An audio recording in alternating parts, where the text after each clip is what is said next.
নমস্কার, কেমন আছো সবাই? চলে এলাম আমি আবার একটা নতুন ভিডিও নিয়ে। আর আজকে হচ্ছে এটা আমি মিনি ব্লগ বানাচ্ছি dahlia recipe, tasty tasty dahlia. তো দেখো, প্রথমে আমি ডালিয়াটাকে ভেজে নামিয়ে নিলাম। তারপরে এখন দিয়ে দেব সাদা তেল, আর এখানে তোমরা ঘিও ব্যবহার করতে পারো। আমি ঘি দিলাম না, আমি সাদা তেল দিলাম। তারপরে দিয়ে দিলাম গোটা জিরে। তারপর এখন আলুগুলোকে ভেজে নেব। আলুগুলোকে ভেজে রেখে নিয়ে ভেজে ওর সাথে দিয়ে দেবো ফুলকপি। আলু ফুলকপি একসঙ্গে আমি ভেজে নেব প্রথমে।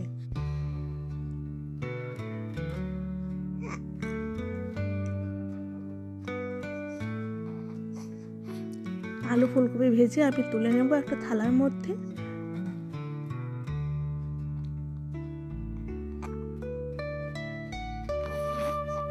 তারপরে আমি আবার একটু তেল দিয়ে দিলাম।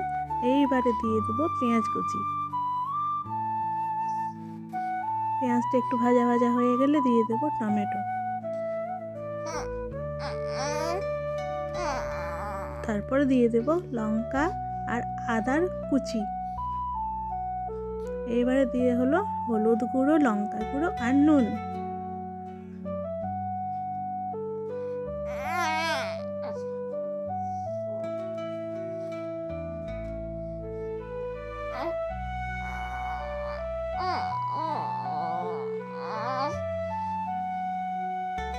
এবারে দিয়ে দিলাম একটু অল্প জল, যেহেতু লেগে লেগে যাচ্ছিলো তলার দিকে, সেই জন্য।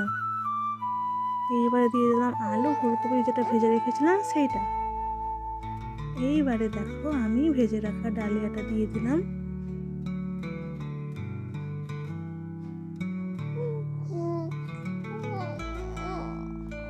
এইবারে পরিমাণ মতো জল দিয়ে ঢাকা দিয়ে রেখে দেবো সেদ্ধ হওয়ার জন্য।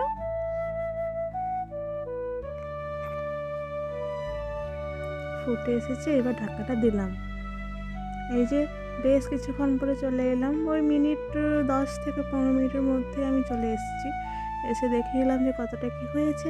তারপর এখন এইবারে দিয়ে দেবো। দেখলাম যে না, অল্প অল্প সিদ্ধ হয়ে গেছে, ওই অল্প বাকি ছিল। তো দিয়ে দিলাম গরম মশলা গুঁড়ো, আর দিয়ে দিলাম কী বলে ধনে পাতা কুচি। তো যাই হোক, আমাদের ডালিয়া তো রেডি। এইবারে গরম গরম ডালিয়া খাবো।